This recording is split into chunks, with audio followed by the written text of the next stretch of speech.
Hi, Jerry. Hello, hello. How are you? Good. How are you? Good. I'm okay. I'm okay. Very good to see Good. you.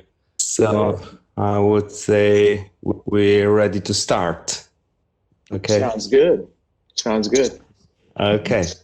Excellent. So, hello everyone. I'm Paolo Ferrarini, and on behalf of XL Extra Light, I would like to welcome you all to the third episode of the Human Difference Talks. This is a series where we discuss with exceptionally creative people about humanity, creativity, and making a difference. After meeting Ravi Naidu from Cape Town and Karim Rashid from New York, today I'm thrilled and honored to welcome Jerry Lorenzo.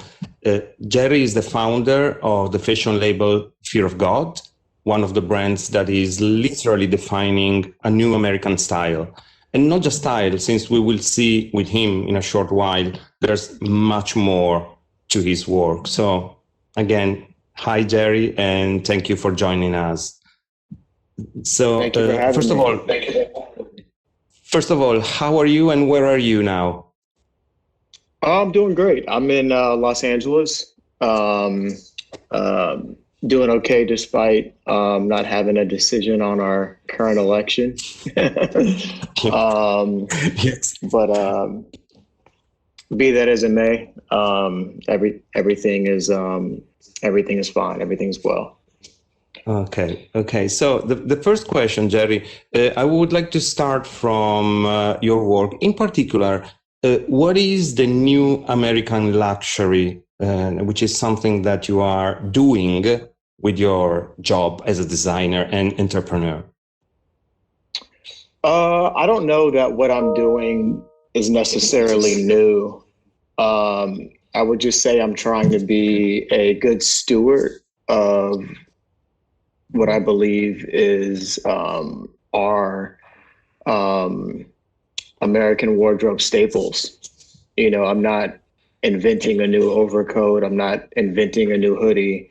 I'm just taking what I believe are classic traditional staples within the American wardrobe and redefining them through the fear of God lens. Yeah. And you often say that your clothing is solution based.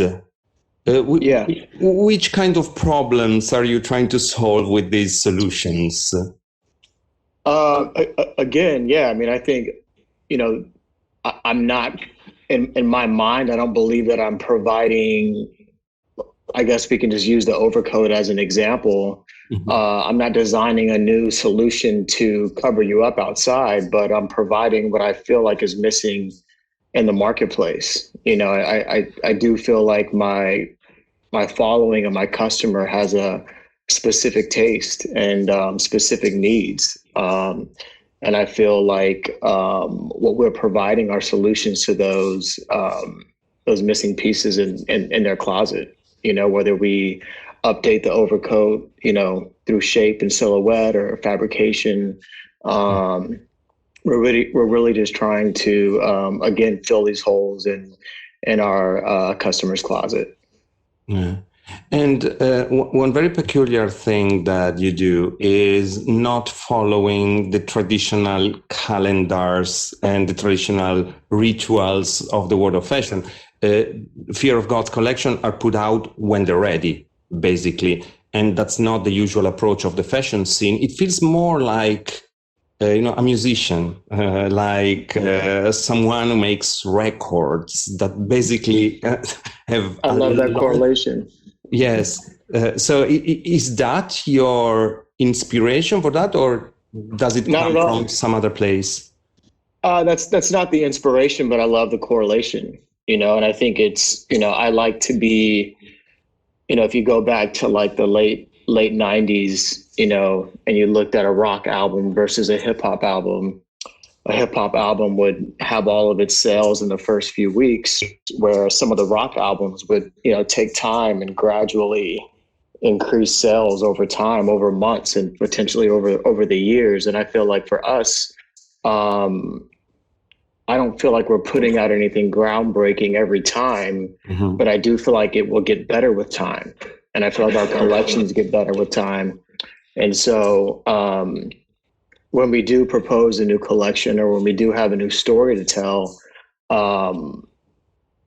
I like to only speak when I have something to say, similar to a musician or similar to a musical artist. And sometimes I may have something to say that's not on the fashion calendar, but that doesn't make what I have to say any less valid or necessary for the times that we're in. Yeah.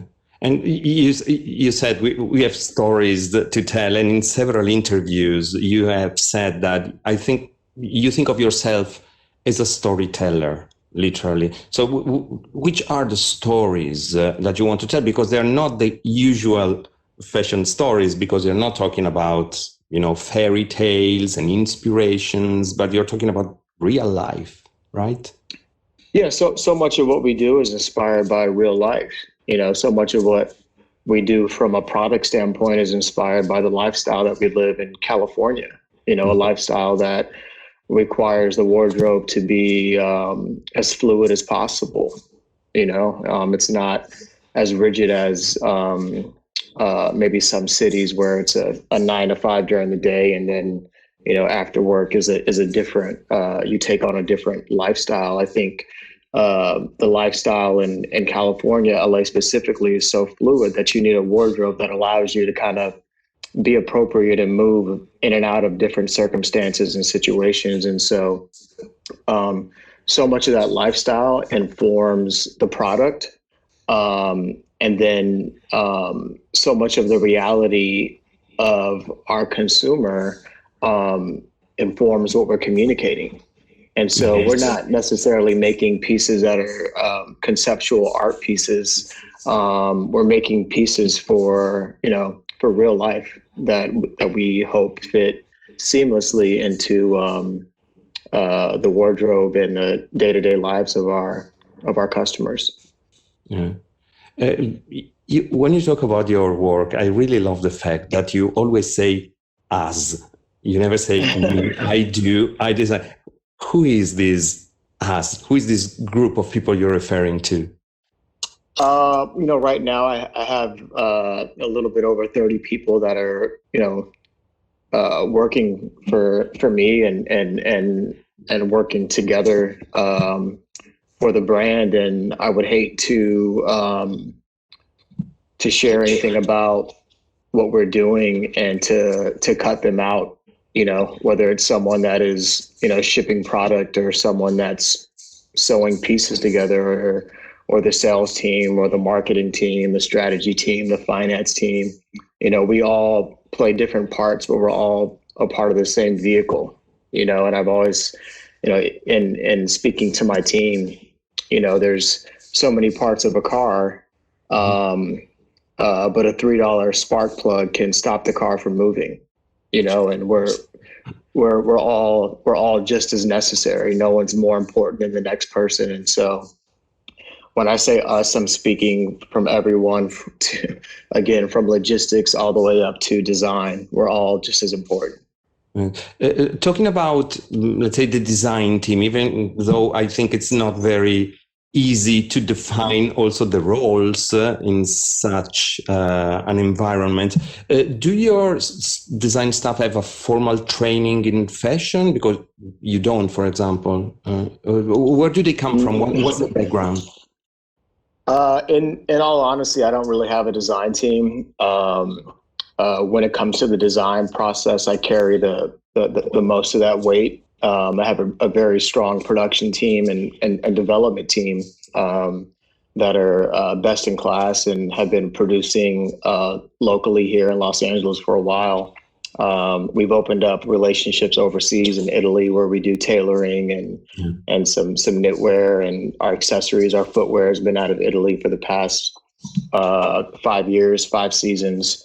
So we work with best in class in terms of product development, and but for better or for worse, the idea and the design of these pieces kind of sits on my lap.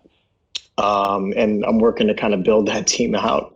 And I guess, you can, I guess our point of view is very easily to identify because it comes from like one singular place, which is kind of like myself. Although it takes an entire team to develop and to execute, a lot of the inspiration is coming from, whether it's my personal needs for my wardrobe or whether it's just my life experience, and I'm pouring it all into every single piece that we make. I'm curious to know if, thinking about the relationship with the producers, since you're outsiders in a way, or you started as outsiders, I wonder if there's any story that you can tell about maybe when you started going to the factories or the producers and about their reactions to what you proposed. Did you find any obstacles or strange situations? Or was it easy? No, the process, it's never been easy. Anything worth having is going to be hard. And I think one of the tough things for us is because we have a magnifying glass on us and the expectation of our product is so high. It requires us to work with best-in-class factories, best-in-class producers and developers. And so sometimes it's hard to knock those doors down. And it's hard to explain to a footwear factory that's making, 1,000 pair of Chanel sneakers to please make a couple hundred pair of Fear of God sneakers and explain that we're, reaching a demographic that, they may not be reaching, and that our vision for this company is, beyond their reality of what they see. And so it's I don't want to say it's always a fight, but it's never been easy. And I don't think that what we do from a design perspective is so groundbreaking. I think what we do from a design perspective is very obvious. It's like, oh, this is what a coat should feel like. This is what a sneaker should look like. And so I don't think that we've gone to a developer and showed them a product and they've been blown away. Yeah. I think they're more so kind of, once they see the lookbook together, or they see the full story together, it's, I think it's at that point where it starts to make sense for everyone. Up until then, it just kind of lives in my head. And so it's almost like a secret until it's all the way out. Yeah. Yes. I understand. With Fear of God, you have said that you want to merge sophistication, elegance, and comfortability. And usually, fashion brands, they start because they want to create a style, but it's not your approach. Who is your audience? Who are the people you're talking to with this sophistication, elegance, and comfortability? I think selfishly speaking, I'm constantly betting on myself every time, and I'm narcissistically assuming that there's a lot of people like me in the world that are looking for what I'm looking for, and that, want what I want, and are missing the same solutions that I'm missing. And so every collection, I'm kind of betting on myself, as I've matured and as the collection has matured as well. I'm kind of assuming that my following is maturing a little bit, kind of assuming that their lifestyle is changing and that they have different needs. And, maybe my guy has a wedding to go to, or he might be getting married, or, is taking on a new position at work. And, he may need that perfect blazer or that perfect sport coat. And, how do I, again, offer these solutions that I feel like I'm missing, and I know, before we got into tailoring, and I had a couple, whether it was parties or events to go to, or I needed a suit. I didn't feel like there was one in the market that, checked the boxes for me, from a proportion standpoint, from a fabrication, fit, shape, silhouette. Like I felt like it was missing. And I just kind of, again, assumed that, my customer was probably having the same issue. Yeah. What's the item of clothing that took the most for you to develop? I mean, because we're talking about small details sometimes, which can be the width, the length, the shape. How long does it take on average, and what was the longest it took to create something? The reality is a sport coat takes me just as long as a pair of sweatpants. We obsess over a pair of sweats in the same way we obsess over the construction of a blazer, of a suit. That's the reality of how much consideration and contemplation we pour into everything. The weight and wash and sun fade and silhouette on a pair of sweats, in order for them not to look sloppy or messy, take some consideration, and at the end of the day, it may just look like a pair of sweats, but for us, it's a lot more than that to us. Yeah. Before we continue, Jerry, I would like to remind the audience that we have a space for Q&A. So if you have any questions for Jerry, you can write them whenever you want on the Q&A section, and then we'll answer them. We will read them and answer to those questions. Going back to what is fashion today, many people think that fashion is a mirror that reflects what's happening around us, or a sponge that absorbs everything from different sectors and realities. But you said that fashion is a bridge, which is a beautiful metaphor. Can you elaborate this concept for us?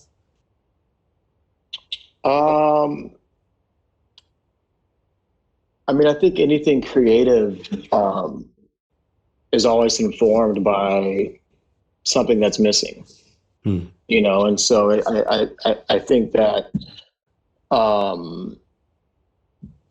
fashion is a bridge that can build community, can build conversation. It can build relationships between people. It can destroy preconceived notions about people. I think in a way it connects people, and when honored and when stewarded properly, I believe that's the way it should be used. And obviously this is a business, and I'm not blind to that, and I know that we have to sell enough to manage our overhead and make sure everyone stays on payroll. But at the same time, I don't want to do that at the expense of the authenticity of what we're saying and what we're providing.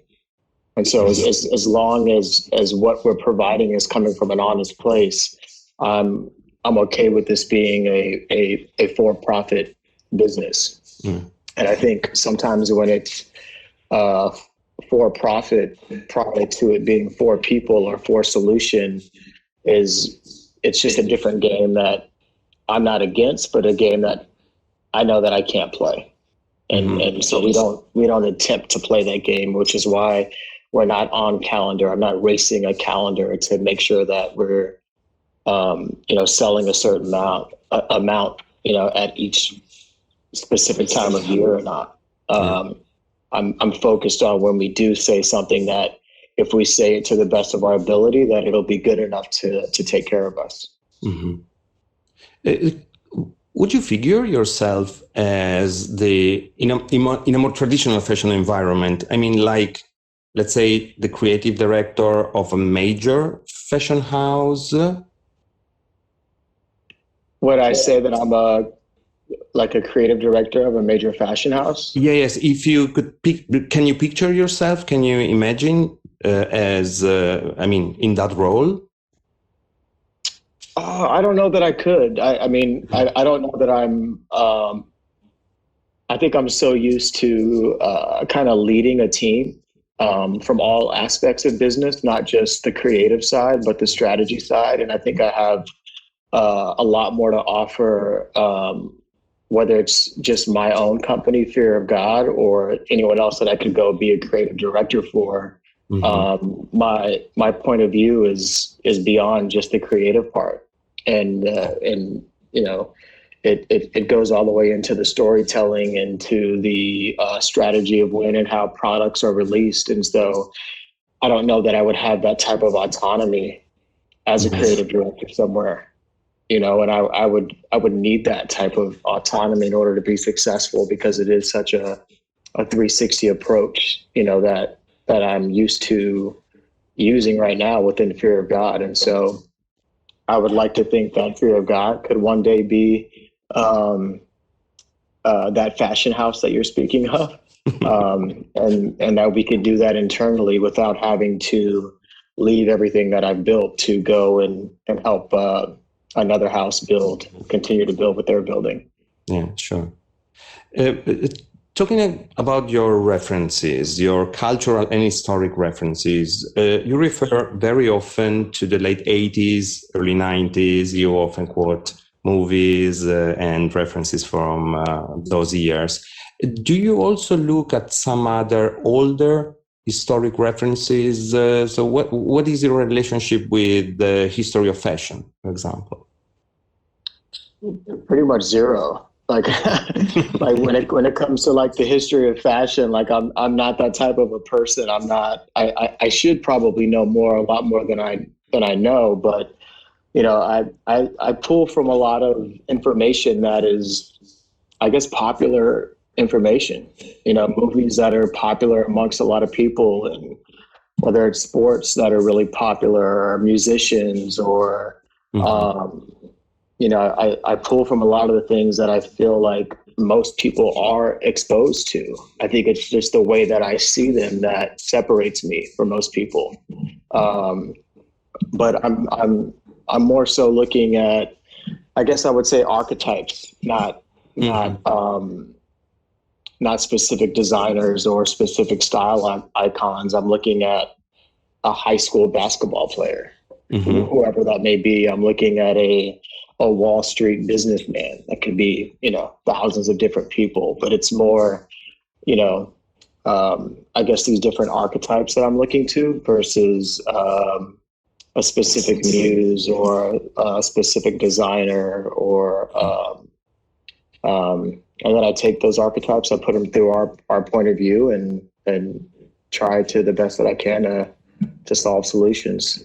Yes, and redesigning archetypes is not an easy task, because it's, I mean, you touch so many things that people give for granted, and you want to kind of redefine them. It's risky and brave at the same time, right? Yeah, but I think once I've kind of got to this place where I kind of know what I want to say,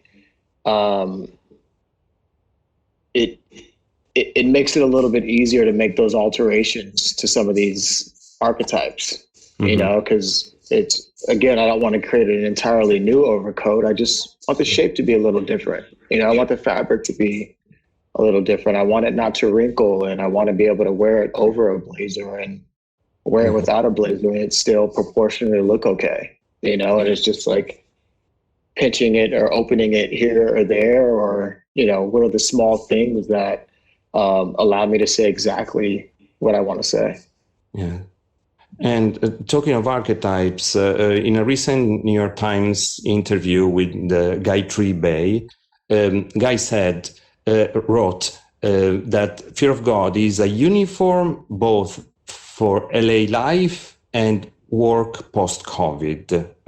So I was thinking that a designer who redefined a kind of uniform, an entire wardrobe in a very peculiar time in history was Giorgio Armani in the late 70s, who created something that was not there before. Do you recognize yourself in this parallel with Giorgio Armani? Man, that's super humble, very humble to be, you know, mentioned in the same breath as Armani, but not necessarily. And maybe you know, 20 years from now, looking back and we can kind of see where fashion goes from this point on. maybe a comparison could be made, but I wouldn't say that. I think time has to say whether or not that comparison is honest or correct. There are many parallels with your vision of fashion, and I think his vision of fashion, also the way the brand was born. He was coming from a more traditional fashion history and fashion background, but he wasn't. He still is both designer and entrepreneur, and he changed so many things in both worlds. So maybe we will talk about that in 10 years from now. Okay. Yeah. And I think when you do speak about like Armani or Ralph Lauren, and I think one of the similarities there is that we are entrepreneurs and both creative directors and business owners, and we're thinking holistically about what these collections are. I'm always thinking 20 years down the line. I'm not thinking of how loud of a splash that I can make right now. I think we live in a time when anybody can be loud. And how long can you be loud for? It's the marathon. It's not the race, right? And so, the decisions and the designs and everything that we create, we're hopefully doing it in a way that is setting up a foundation for us to be here for a long time. And so that's why it makes it hard for me to see myself as a creative director. If I go somewhere and I don't know that I'm going to be there for 20 years, it's hard to do something that's so transactional and temporary. Mm-hmm. When I want to build something that's, that defies time, so to speak. Yes, and this is also something that is not so usual, at least in the traditional fashion scene, because fashion tends to make something that will be forgotten in a short time, but that's absolutely not your intent. Yeah, not at all. Yeah, you mentioned baseball. Of course, it's a big part of your life, and also here in Italy, baseball has a long tradition, even though it's not as popular as a sport as it is in the US. In this regard, you conceived in the 1997 collection, which was a commemoration of the 97 World Series Marlins baseball team, in which your father was once a coach. How did this collection came to life? Was this part more of a personal, like intimate project, or was it something different? I mean, everything we do is super intimate, whether it's celebrating the Negro Leagues in our 7th collection, whether, looking back to that 97 collection and celebrating the All-Star game in Florida, in Miami, where my dad was once a coach. I'm trying to find ways to tell stories consistently that are authentically specific to who I am and to who we are as a company. Mm-hmm. And I think that's the only way to truly continue to separate yourself. What is it that we can do that only we can uniquely do? And if it's something that the rest of the world can do, then let's try our hand at something else. How do we continue to create and define products that just further separate us and further help to build a voice that is uniquely ours. Mm-hmm. Yeah. We're running out of time, so I don't want to steal. I know you're super busy, so I would just like to remind the audience that I have one more question, and then it's to Q&A, so you can write your questions in the Q&A section. So one last question, Jerry. If there's one thing that you want to be remembered for, what would that be? I think it's how I live my life. The type of person that I am. I'm getting older. and had a couple friends pass away, and just understanding the value of life. And I've never been really as impressed with anyone based on what they were able to do through their gifts and talents. I think those are things that God has given us. So it's hard to celebrate men for being able to operate in a gift that they've been given. So, but I do celebrate men and women who consistently, strive for something beyond that, and live a life that requires discipline and leads with compassion and empathy. And so at the end of the day, I mean, I simply just want to be remembered to be, a good dad, a good friend. And I mean, I think that's all you can really ask for. Wow, that's great. Thank you. Thank you. Thank you, Jerry.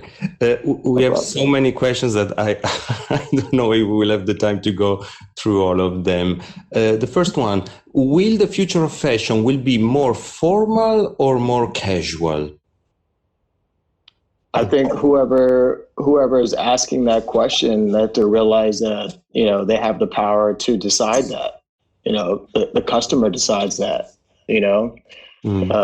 So, my responsibility is to continue to make solutions based on what I feel like the world needs. But the world decides where fashion goes, not fashion designers. So, and in my mind, I think fashion is something that's constantly evolving, constantly changing. I think post-COVID, I think obviously the natural reaction may be to finally, I want to get dressed now. I'm tired of living in sweats all day. So, maybe immediately speaking, it might get a little bit more formal, but then, after a while, it might get more casual again. Yes. Who knows? Yeah. We have a question from Amsterdam. I would love to have a feedback from you on the concept of networks and collaborations in the fashion system. I think collaborations work when it's honest. I think what we did, we're able to achieve with Zegna is an example of a collaboration that I don't think anyone saw coming or would think on paper makes a lot of sense, but because we had the same intent and the same hope for the collaboration, the product came first, and then the brands kind of followed the product. And I think as long as two companies are coming together to create the best product for what the world needs, I think collaborations are going to continue to be important. I think from a commerce standpoint, I think it's kind of old and played out. I'm tired of seeing collaborations here left and right. I think it's, kind of a thing of the past, but as long as the intention is rooted in honesty, I think there will always be a place for collaboration. Next question from Vittorio. What tips would you give to someone who wants to do the same job as you? I don't know that someone can do the same job as me, but someone can definitely be the best version of who they are. And I think it's sometimes hard to see yourself in a profession without having a role model, so to speak. But I think the key is knowing that the way that you see that profession and the way that you see the world is what separates you. And so I think the tip is to try and find out what uniquely makes your perspective. And once you kind of find out what that is, to really focus on that. I think that unique perspective will open up the doors for you. Okay. Next question from Carlo. how countercultures continue to inspire fashion, in your opinion? What is it? Countercultures, subcultures. I think subcultures are just in the same way that for me, Fear of God is informed by so many different subcultures, from grunge and rock and roll to hip hop to skate to sports to, the Wall Street businessman. I think everything that we're exposed to in some way, shape, or form is going to inform what it is that we're creating and putting into the world. And so I think culture, subcultures will continue to inform fashion the way that they always have. One more question regarding baseball from Sarah. Baseball is often a passion transmitted from father to son. How much has this discipline influenced your way of being and working? That's a really good question that I've never been asked about, the discipline of it. I think I'm just blessed to have been exposed to it and for it to be a part of my life. But I do love that about baseball, is that it's such a family sport. It's such a pastime where you play catch with your son, and you take your son to a ball game, you take him to the ballpark. And I do love that family aspect of it. I wish I could say that I chose it because of that, but baseball chose me. I didn't choose baseball. I just happened to grow up in it. And so it's just been a part of my life. But I do love that it's been such a dear and important part of who I am. Yeah. One question from Paola. Hi, do you feel like the fashion industry is doing something concrete to celebrate Black designers and creators? If so, has this been accelerated with all the political events that are shaping this year? In all honesty, I don't know what fashion is doing. I know what I'm doing. I think the reality is, before fashion does anything to celebrate people of color, I think they need to look inside first and make sure that they're celebrating people of color, behind closed doors, in the way that they're hiring and building their teams. I think it's unauthentic to speak or celebrate on something that hasn't been practiced before. So I think once you practice something for a while and then you go to share that, it would be received in a much better way than a reactional expression. Yeah. One question from Andrea. What can I never miss in all your production as a sort of must-have? I guess it means which are the must-haves in your collections? I would say it's an element. I think comfortability is the must-have element. And that can take shape it could take shape in a pair of sweats, or it can take shape in a blazer and a sport coat. But I think what I'm always kind of chasing is making sure something feels comfortable. Then on top of that, it feels effortless. And then lastly, is it appropriate for where that person is going?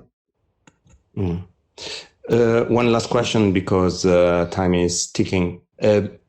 Would you say now collaboration are more important than ever for us to make the industry more inclusive? What is the right approach, in your opinion, to make the industry more inclusive? I think it goes back to kind of maybe what I was just touching on. I think it's changing. It's a hard thing. I don't know that I think it starts with your heart. I think it starts in the way that you see people. It starts with having compassion. It starts with having empathy for other people and what their needs are, and making sure they're a part of the conversation, making sure whoever you're targeting with your products, that you fully consider, all elements of that person's life outside of just their need for that product that you're providing. And you have a level of empathy and, again, compassion for who those people are. And I think once you have a level of empathy and compassion, I think it opens the door for inclusion. It opens the door for, new hiring, and it opens the door for, creating different products. But until you really have a heart for people, it's kind of hard to exercise. Yeah. Well, you know what I was thinking, that I'm looking forward to listen to you again. I mean, the recording of these talks that we had, because you said so many wise words, and I think words that are needed in the industry right now, such as empathy, discipline, community, authenticity. I think that from your words, we can make a list, literally a list of keywords that should shape the industry and creativity in general, not just fashion, of course. So, Jerry, thank you so much for your generosity and your time. Thank you very much. Yeah, thank you. I appreciate it. Thanks for taking the time. Yeah, I enjoyed it. Okay, thank you. I'm glad. So, see you soon. Thank you all for listening to us. Thank you, Jerry, and hope to see you soon in person, maybe next time. For sure. Okay. Thanks, Paolo.